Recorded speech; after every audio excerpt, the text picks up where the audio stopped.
Hello everyone, welcome to study with Shri. हम लोग test series चला रहे हैं यूपी पीसीएस 2021 का। देखिए टेस्ट नंबर जो है कि 57 है। 56 टेस्ट जो है कि ऑलरेडी कंप्लीट हो चुके हैं। प्लेलिस्ट बना रखी है, आप लोग वहाँ से जाकर के देख सकते हैं। देखिए अगर आप यूपी जीआईसी की तैयारी कर रहे हैं, आरओ एआरओ की कर रहे हैं, बीईओ की कर रहे हैं या फिर लेखपाल की कर रहे हैं, एनटीपीसी आरआरबी ग्रुप डी की कर रहे हैं या फिर एसएससी की कर रहे हैं, तो आपके लिए जो है कि ये टेस्ट फ़ायदेमंद है। तो स्टार्ट करते हैं। पहला क्वेश्चन है, सूची फर्स्ट को सूची सेकंड से सुमेलित कीजिए तथा सूचियों के नीचे दिए गए कूट का उपयोग करके सही उत्तर का चयन कीजिए। देखिए पहला में दिया गया है झील का नाम दिया गया है, ठीक है, और दूसरे में क्या दिया गया है सूची में, उससे संबंधित क्षेत्र दिया गया है कि यह झील किस क्षेत्र में स्थित है। पहला दिया गया है आयर झील, उसके सामने दिया गया है ऑस्ट्रेलिया। दूसरा दिया गया है निकारागुआ झील, उसके सामने दिया गया है निकारागुआ। तीसरा दिया गया है रेंडियर झील, उसके सामने दिया गया है केन्या। एंड चौथा दिया गया है रुडोल्फ झील, उसके सामने दिया गया है कनाडा। तो देखिए आयर झील ये कहाँ पे है आपका, तो ये है आपका ऑस्ट्रेलिया में, ठीक है। निकारागुआ झील ये निकारागुआ में है। रेंडियर झील ये कहाँ पे है, तो ये है आपका कनाडा में। और रुडोल्फ झील कहाँ है, ये आपका केन्या में है। तो ये हो जाएगा A1, B2, C4 and D3। 1 2 4 3 1 2 4 3 कौन सा है, तो आपका ये हो जाएगा फोर्थ ऑप्शन। नेक्स्ट क्वेश्चन देखते हैं। सूची फर्स्ट को सूची सेकंड से सुमेलित कीजिए तथा सूचियों के नीचे दिए गए कोड का उपयोग करके सही उत्तर का चयन कीजिए। देखिए फर्स्ट सूची में दिया गया है नगर का नाम और सेकंड में दिया गया है नदी का नाम, कि कौन सा नगर जो है कि किस नदी के समीप है या किस नदी के किनारे बसा हुआ है। फर्स्ट दिया गया है बगदाद मिसिसिपी। दूसरा दिया गया है वर्लिन स्वान। तीसरा दिया गया है पर्थ स्प्री। एंड चौथा दिया गया है सेंट लुइस टाइग्रिस। तो ये नगर और नदी का नाम दिया गया है कि कौन सा नदी जो है कि कौन सा नगर जो है कि किस नदी के किनारे बसा है। तो देखिए बगदाद ये जो है कि आपका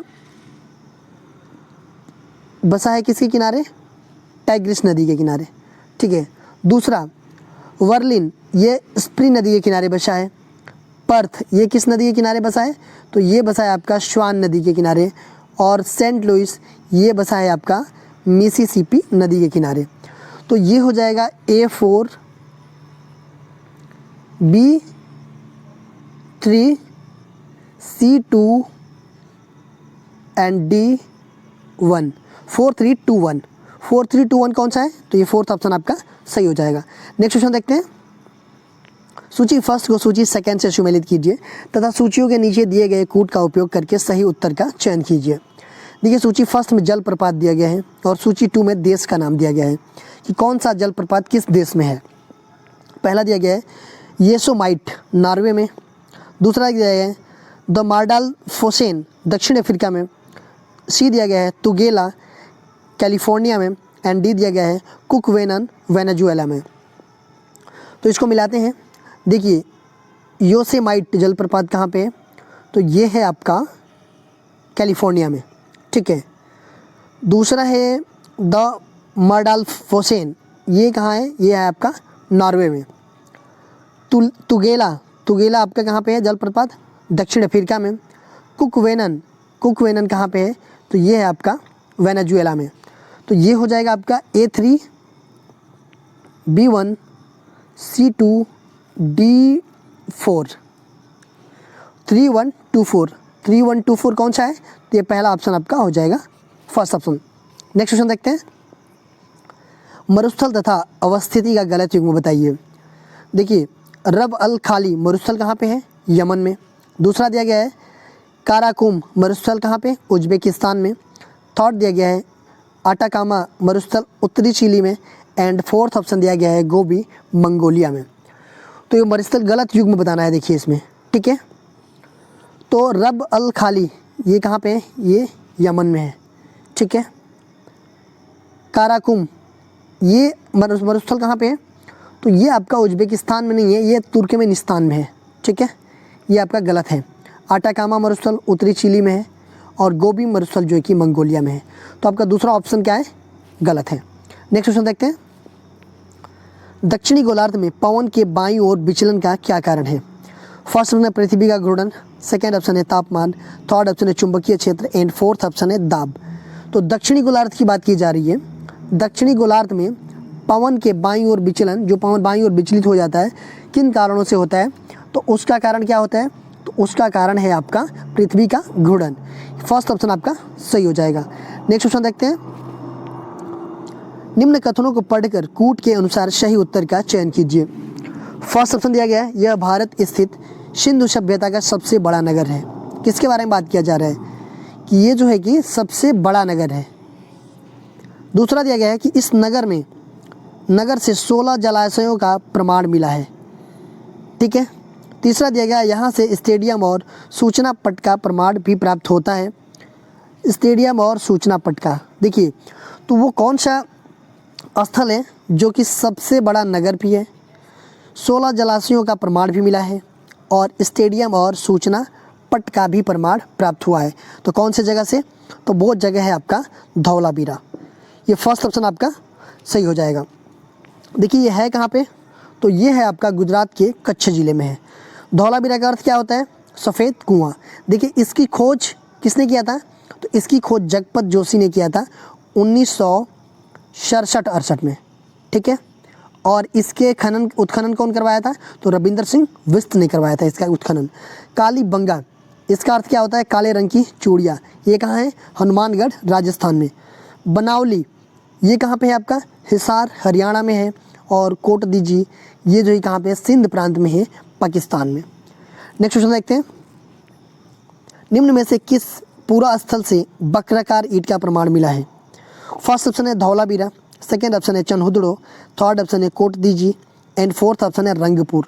तो देखिए वो कौन सा पूरा स्थल है जिसमें वक्राकार ईंट का प्रमाण प्राप्त हुआ है?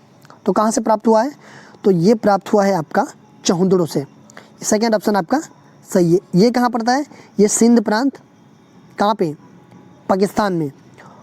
रंगपुर कहाँ पड़ता है? ये अहमदाबाद में। धौलावीरा मैंने आपको बता ही दिया, गुजरात के कच्छ रण में। और कोट दीजी, ये कहाँ पड़ता है आपका? सिंध पाकिस्तान में। नेक्स्ट क्वेश्चन देखते हैं।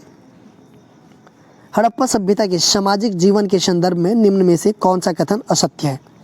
फर्स्ट ऑप्शन है सिंधु सभ्यता के समाज का स्वरूप पितृसत्तात्मक था।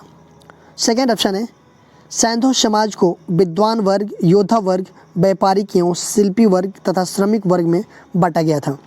थर्ड ऑप्शन दिया गया है ऐसा माना जाता है कि सैंधो समाज में व्यापारियों का महत्वपूर्ण स्थान रहा होगा। एंड फोर्थ ऑप्शन है उपयुक्त सभी कथन असत्य है।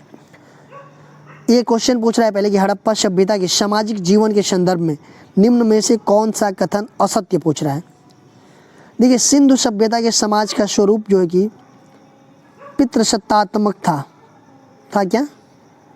नहीं, सिंधु सभ्यता का समाज का जो स्वरूप था वो कैसा था? तो मातृसत्तात्मक था। तो ये पहला वाला ही गलत है। ठीक है। सैंधव समाज को विद्वान वर्ग, योद्धा वर्ग, व्यापारिक और शिल्पी वर्ग तथा श्रमिक वर्ग में बांटा गया था। सही बात है, सैंधव समाज को इस वर्गों में बांटा गया था। ऐसा माना जाता है कि सैंधव समाज में व्यापारियों का महत्वपूर्ण स्थान रहा होगा। सही बात है ये भी। तो देखिए दूसरा भी सही है, तीसरा भी सही है और उपयुक्त सभी कथन सत्य है। तो इसमें से ये वाला आपका गलत है, पहला वाला। ठीक है। नेक्स्ट क्वेश्चन देखते हैं।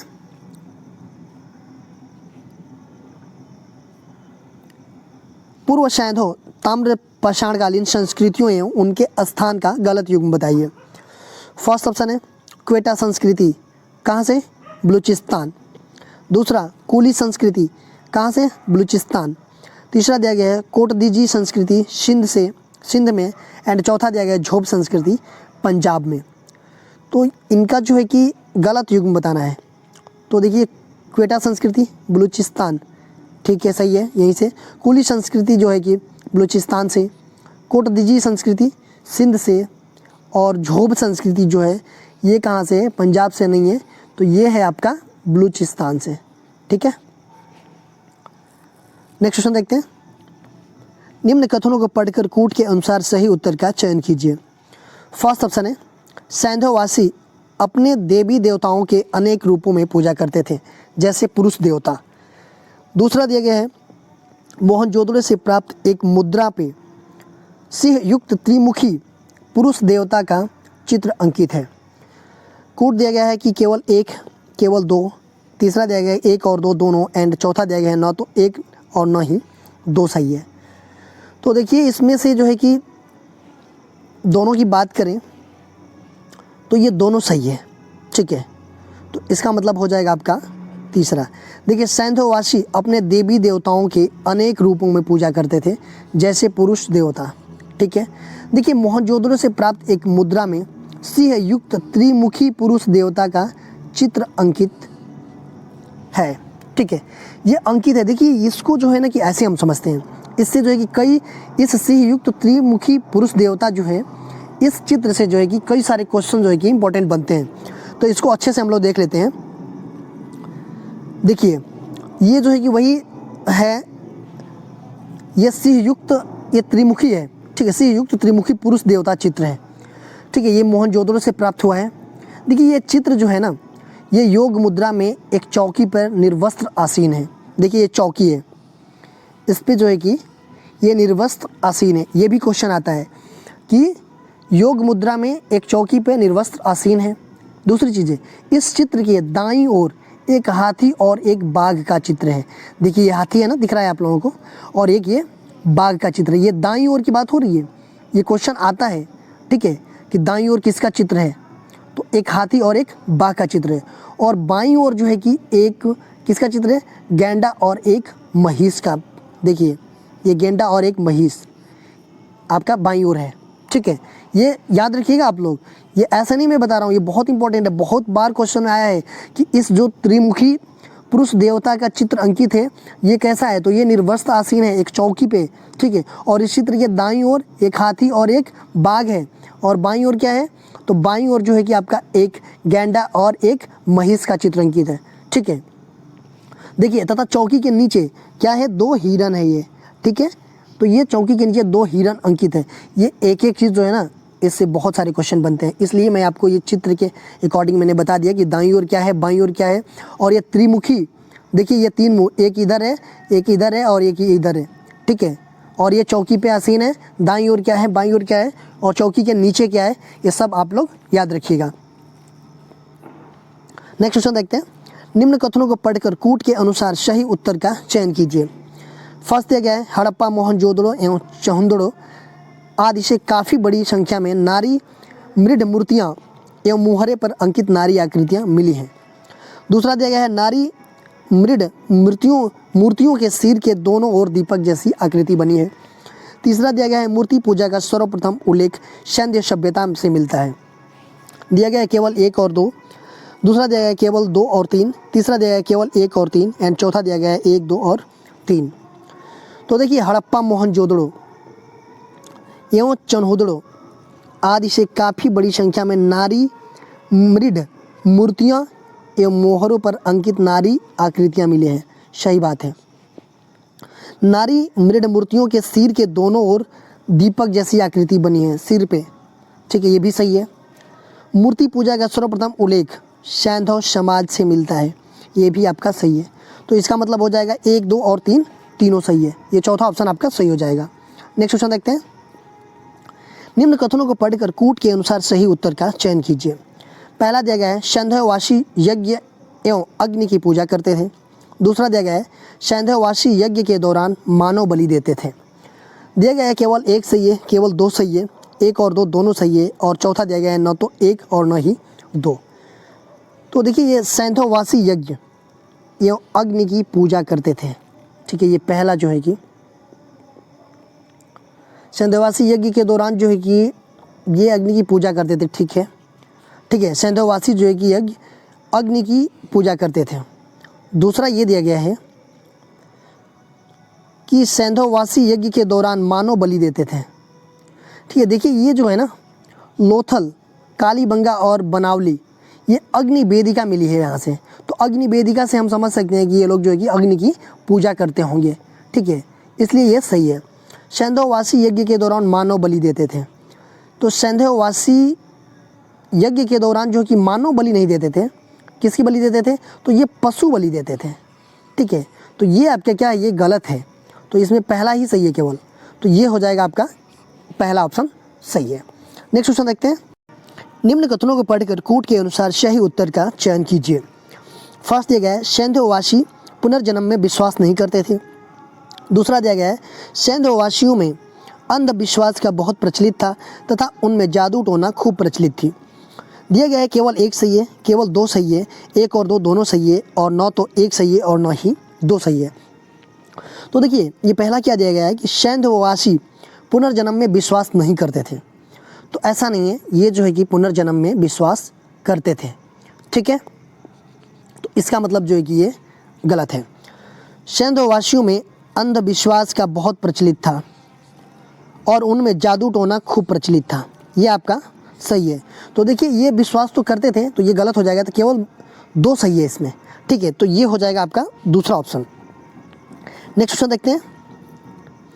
ऋग्वेद के संबंध में निम्न कथनों को पढ़कर कूट के अनुसार सही उत्तर का चयन कीजिए। पहला दिया गया है कि ऋग्वेद में कुल 10 मंडलों में मंडल दूसरा और 7वां सबसे प्राचीन मंडल है। सेकंड दिया गया है कि ऋग्वेद का 8वां मंडल सोमदेव से संबंधित है। दिया गया है केवल एक सही है, केवल दो सही है। तीसरा दिया गया है कि एक और दो दोनों सही है, एंड चौथा दिया गया है न तो एक और न ही दो सही है। तो देखिए ऋग्वेद में कुल 10 मंडल है, ठीक है, और इसमें दूसरा मंडल और 7वां मंडल जो है कि सबसे प्राचीन मंडल है, सही बात है ये। देखिए दूसरे में दिया गया है कि ऋग्वेद का 8वां मंडल सोमदेव से संबंधित है। 8वां मंडल सोमदेव से संबंधित है क्या? नहीं। सोमदेव से कौन सा मंडल संबंधित है? तो ये आपका जो है कि 9वां मंडल है जो कि सोमदेव को समर्पित है। ठीक है, 8वां मंडल ये किससे है? तो ये जो है कि कण्व ऋषि और अंगिरस से संबंधित है ये। ठीक है, तो ये हो जाएगा आपका गलत, तो केवल पहला सही हो जाएगा आपका, तो ये हो जाएगा आपका फर्स्ट ऑप्शन सही है। नेक्स्ट क्वेश्चन देखते हैं। यजुर्वेद के संबंध में निम्न कथनों को पढ़कर कूट के अनुसार सही उत्तर का चयन कीजिए। पहला दिया गया है कि यजुर्वेद की 2 शाखाएं हैं, कृष्ण यजुर्वेद एवं शुक्ल यजुर्वेद। दूसरा दिया गया है कि शुक्ल यजुर्वेद गद और पद दोनों में रचा गया है, जबकि कृष्ण यजुर्वेद केवल पद में है। फर्स्ट ऑप्शन है केवल एक, सेकेंड ऑप्शन है केवल दो, थर्ड ऑप्शन है केवल एक और दो दोनों, एंड फोर्थ ऑप्शन है न तो एक और न ही दो।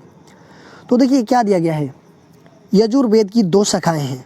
ठीक है, यजुर्वेद की 2 शाखाएं हैं। ठीक है, कौन कौन? कृष्ण यजुर्वेद और शुक्ल यजुर्वेद, सही है ये। देखिए शुक्ल यजुर्वेद गद और पद दोनों में रचा गया है, ये बता रहा है, जबकि कृष्ण यजुर्वेद केवल पद में ही है। तो शुक्ल यजुर्वेद में बता दूं आपको कि शुक्ल यजुर्वेद जो है कि केवल ये पद में रचा गया है। ठीक है, और कृष्ण यजुर्वेद जो है कि ये गद एवं पद दोनों में रचा गया है, तो ये हो जाएगा आपका गलत। तो केवल ये पहला ऑप्शन सही होगा, फर्स्ट ऑप्शन आपका सही है। देखिए कल ये क्वेश्चन पूछा गया था आप लोगों से कि लैकोलिथ और बैकोलिथ के निर्माण का संबंध किससे है। फर्स्ट ऑप्शन था भूकंप, सेकेंड ऑप्शन था हिमस्खलन, थर्ड ऑप्शन था ज्वालामुखी, एंड फोर्थ ऑप्शन था नदी अपरदन। तो लैकोलिथ और बैकोलिथ के निर्माण में जो है कि का संबंध जो है कि किससे है, तो इसका संबंध जो है कि है आपका ज्वालामुखी से संबंधित है। ये थर्ड ऑप्शन आपका सही हो जाएगा। आज का क्वेश्चन देख लेते हैं। चंदेरी का युद्ध कब हुआ था? फर्स्ट ऑप्शन है 1526 में, सेकेंड ऑप्शन है 1527 में, थर्ड ऑप्शन है 1528 में, एंड फोर्थ ऑप्शन है 1529 में। तो चंदेरी का युद्ध जो है कि कब हुआ था, ये आप लोग बताइएगा कमेंट बॉक्स में। इसका आंसर जो है मैं नेक्स्ट वीडियो में बताऊंगा।